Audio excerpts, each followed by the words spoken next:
میرا back ground same ہے. میں چاہتی ہوں کہ آج ہماری بہن جو ہے وہ اپنی بات سٹارٹ کرنے سے پہلے میں تھوڑا سا بیک گراؤنڈ دیتی چلوں کہ میں نے جیسے اسٹارٹنگ بتایا کہ میں ایک آغا خانی مذہب سے تعلق رکھتی تھی، اور جب تک آپ اسلام کو ویسے فالو نہیں کرتے جیسا کہ نبی پاک صلی اللہ علیہ وسلم نے کیا، تب تک آپ اسلام پر نہیں ہیں. اسلام کی جو رولز ہیں، جو اس کے فنڈامنٹل پلرز ہیں، اس کو فالو کریں گے اور اس کو مانیں گے اور ویسا ہی مانیں گے جیسا نبی نے دیا ہے، تو ہی آپ اسلام پر ہیں. لیکن انفارچونیٹلی میں ایک ایسے گھر میں پیدا ہوئی جہاں پر کہا تو جاتا تھا کہ ہم مسلمان ہیں، لیکن ساری چیزیں اسلام سے الگ ہیں. انوشا ہمارے ساتھ موجود ہیں، اور انوشا سے ہی پوچھیں گے کہ انوشا، آپ نے جو ریئل اسلام ہے، جو دین مذہب اسلام ہے، اس طرف کیسے آئیں؟ السلام علیکم ورحمۃ اللہ. وعلیکم السلام ورحمۃ اللہ وبرکاتہ. جی انوشا، اپنا تھوڑا سا فیملی بیک گراؤنڈ بتائیے گا. اچھا، جیسا کہ آپ نے بتایا سسٹر کہ آپ اور میں ایک ہی کمیونٹی سے بلانگ کرتے تھے. آغا خانی اسماعیلی آغا خانی کہا جاتا ہے ان کو. ان کا جو ٹیگ ہوتا ہے دی شیعہ امامی اسماعیلی مسلم. ہم اپنے آپ کو مسلم تو سمجھتے تھے، لیکن مسلم میں جیسے ہماری فرینڈز ہوتی ہیں وہ بولتی ہیں ہم بھی مسلم ہیں. وہ جمعے کے دن نماز پڑھتی تھی، ہم نماز نہیں پڑھتے تھے، ہم جماعت کھانے جاتے تھے. شیعہ کی طرح ہم نماز نہیں پڑھتے تھے. ہم لوگوں کا جو دعا تھی وہ ہم 3 ٹائم کی دعا پڑھتے تھے انسٹیڈ آف نماز جماعت کھانے میں. اور اس کے علاوہ ہم جیسے ہندوؤں میں بھجن ہوتے ہیں، دعاؤں جماعت خانوں میں گنان گائے جاتے تھے باقاعدہ. تو لیکن ہمیں کہا جاتا تھا، ہمیں نائٹ اسکول میں ہمارے جو ریلیجیس سینٹرز تھے ان میں کہا جاتا تھا کہ ہم اسماعیلی مسلم ہیں. اور جو ریلیجیس سینٹرز میں پڑھایا جاتا تھا اس کے بارے میں یہ کہا جاتا تھا کہ یہ سب ہمارے امام کی طرف سے ہمیں فرمان ہے کہ ہم اپنے بچوں کو آگے پڑھائیں، اور ہمارا امام جو ہے وہ بولتا قرآن ہے. تو کبھی بھی کسی کو کوئی ڈاؤٹ نہیں ہوتا تھا کہ ہاں ہم تو مسلم ہیں اور ہم جو ہے وہ اپنی بالکل صحیح اپنی لائن پر جا رہے ہیں، اور ہمیں دوسرے لوگوں سے کوئی لینا دینا نہیں ہے. میں بہت چھوٹی تھی، 8 یا 9 سال کی تھی. مجھے ایک مجلس سے نکال دیا گیا تھا. وجہ یہ تھی کہ میرا نام اس مجلس میں نہیں تھا، اور اس مجلس میں نام لکھوانے کے لیے 5,000 روپے لیے جاتے تھے رجسٹریشن کے. اس کے بعد میں بہت زیادہ اپسیٹ ہو گئی، اس بات کو لے کے اپسیٹ ہوئی کہ اگر میرے پاس پیسے نہیں ہیں تو میں ان ساری عبادتوں سے، ان ساری رحمتوں سے اور ان ساری برکتوں سے میں محروم ہو گئی، کیونکہ میرے پاس پیسے نہیں ہیں. آہستہ آہستہ اسی طرح میرے جماعت خانہ جانا بہت کم کر دیا. اس کے بعد ہم کسی اور ایریا میں شفٹ ہوئے جہاں پر اسماعیلیوں کی تعداد زیادہ تھی لیکن مسلم بھی رہتے تھے. ہمارے نیبرز میں ایک آپا قرآن پڑھاتی تھی، تو میری مدر جو ہیں ان کے پاس گئی اور انہوں نے کہا کہ مجھے قرآن پڑھنا ہے. تو ان آپا کو پتا تھا کہ ہم لوگ اسماعیلی ہیں، اور ان کو ظاہر ہے وہ قرآن پڑھتی تھی تو ان کو پتا تھا کہ اسماعیلیز جو ہے اپنے آپ کو مسلم کہتے ہیں لیکن وہ فالو نہیں کرتے ان چیزوں کو. تو انہوں نے میری مدر سے کہا کہ آپ قرآن کی تفسیر پڑھیں. تو میری مدر نے کہا کہ میں نے قرآن پڑھا ہوا ہے لیکن آپ مجھے صرف ریپیٹ کروا دیں. تو انہوں نے کہا نہیں، آپ تفسیر پڑھیں. جب میری مدر نے تفسیر پڑھنا شروع کی قرآن کی، اور پھر آگے اللہ تعالیٰ نے بھی جو ہے وہ ہدایت دی، آہستہ آہستہ قرآن پڑھ کے اور سمجھ کے میننگ کے ساتھ سمجھ آیا کہ ہمیں جو جماعت خانے میں علم دیا جاتا تھا ایسا تو کچھ بھی نہیں ہے قرآن میں. ہم اپنے گناہ امام سے معاف کرواتے تھے ایوری چاند رات، چھانٹا لگا کے، لائک پانی میں ہاتھ ڈپ کر کے. اینڈ دین جو ہے وہ چھانٹا لگتا تھا تو اس سے ہمیں یہ کہا جاتا ہے کہ پورے مہینے میں جو تم نے گناہ کی ہیں وہ تمہارے امام نے تمہارے معاف کر دیے ہیں.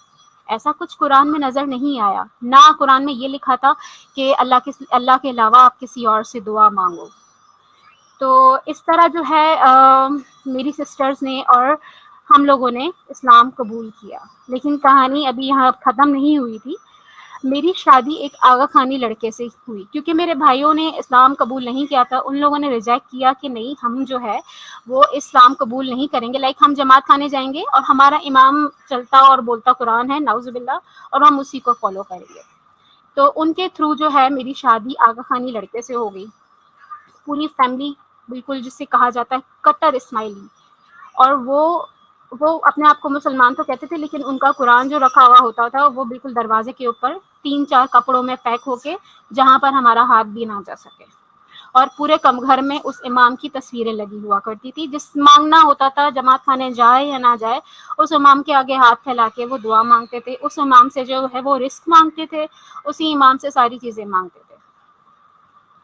لیکن مجھے جو ہے وہ کیونکہ میں اسلام قبول کر چکی تھی، تو میں چھپ چھپ کے نمازیں پڑھا کرتی تھی. اور اسی طرح جو ہے وہ جب بھی اذان ہوا کرتی تھی، میں نماز پڑھنے کے لیے کمرے میں جاتی اور اپنے کمرے کا دروازہ بند کر کے میں نماز پڑھتی تھی. تو میرے گھر والوں کو، میرے سسرال والوں کو مجھ پہ شک ہونے لگا کہ آخر میں کرتی کیا ہوں. پھر آہستہ آہستہ جو ہے میں اپنے ہسبینڈ کے سامنے نماز پڑھنے لگی، تو انہوں نے اس بات پہ اعتراض کیا کہ تم جماعت خانے جاؤ، وہاں جا کے دعا پڑھو، اور جو ہے وہ یہاں پہ نماز ایسے نہیں پڑھو. ایک ہی بات ہے، ہماری دعا پڑھو یا نماز پڑھو ایک ہی بات ہے، تو پھر فیملی کو ناراض کرنے کا کوئی فائدہ نہیں ہے. لیکن میں ہر نماز میں دعا مانگتی تھی کہ یا اللہ میرے شوہر کو اور میرے سسرال والوں کو ہدایت دے. اور پھر بچے ہونے کے بعد ظاہر ہے ہمارے جو اولاد ہوتی ہے ہمارے لیے صدقہ جاریہ ہوتی ہے. تو مجھے ایسا ہوتا تھا کہ میرے مرنے کے بعد میری اولاد بھی اسی جماعت خانے میں جا کر میری جو ہے مجلسیں کروائیں گی. یعنی جیسے ہم مسلمانوں میں کہا جاتا ہے کہ ہمارے پیرنٹس کے لیے ہم مغفرت کی دعا کرتے ہیں اور ہر جو ہے وہ مطلب ان کے لیے صدقہ دیتے ہیں، تو ایسی تو کوئی چیز اسماعیلی مذہب میں تھی ہی نہیں. وہاں جا کر جو ہے وہ مر جاتا تھا تو اس کے نام کی ایک پلیٹ بنا کے دین جو ہے وہ جماعت خانے میں دے دی اور دعا کرا لی کہ چلو اس روحانی کو جو ہے ثواب مل جائے گا، اور یہ کھانا بھی اس روحانی کو مل جائے گا. ایسا تو کچھ بھی نہیں تھا. تو میں بہت دعائیں کرتی تھی اللہ تعالیٰ سے کہ اللہ بس مجھے اس شرک کے جو ہے نا راستے سے نکال. آہستہ آہستہ جو ہے اللہ تعالیٰ نے میری دعائیں قبول کرنا شروع کی.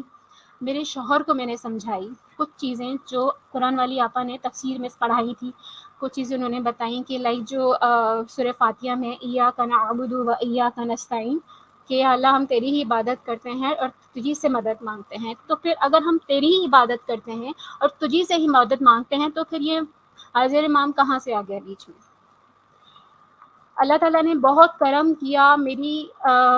مجھے کوئی وظیفے کرنے کی ضرورت نہیں پڑی، مجھے کسی مجلس میں جانے کی ضرورت نہیں پڑی. میری نماز کے بعد میری دعاؤں نے اللہ تعالیٰ نے اتنا کرم کیا کہ آہستہ آہستہ میرے شوہر کے دل میں بھی سوالات پیدا ہونے لگے.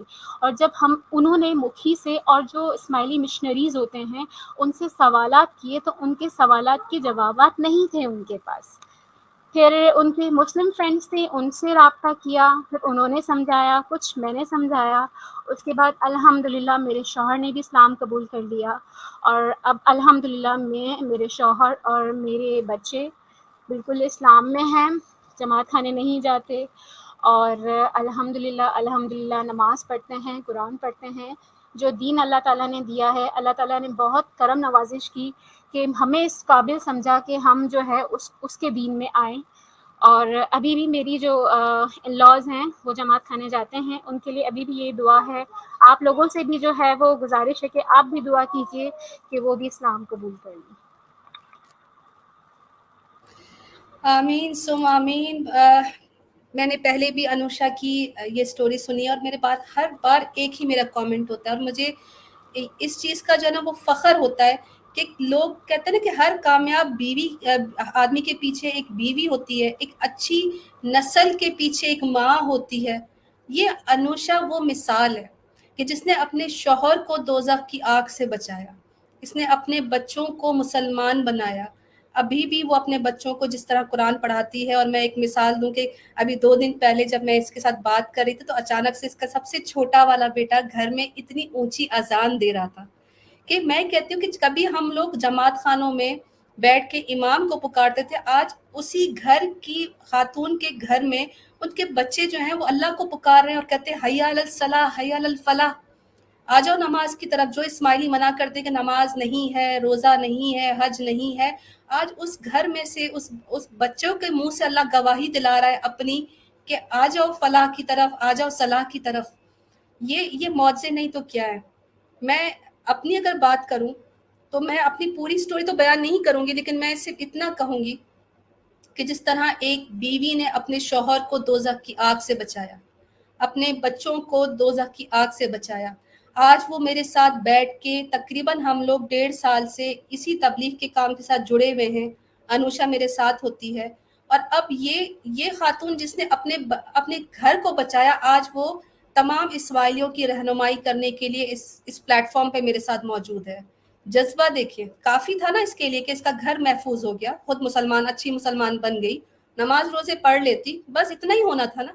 لیکن ان کے جذبے کو دیکھیں کہ ایک عورت میں اتنی طاقت ہے کہ وہ اپنے گھر میں اسلام لا سکتی ہے اور پھر دنیا میں بھی پھیلا سکتی ہے. اپنی بہنوں کو، اپنی ماں بیٹیوں کو کم مت سمجھے.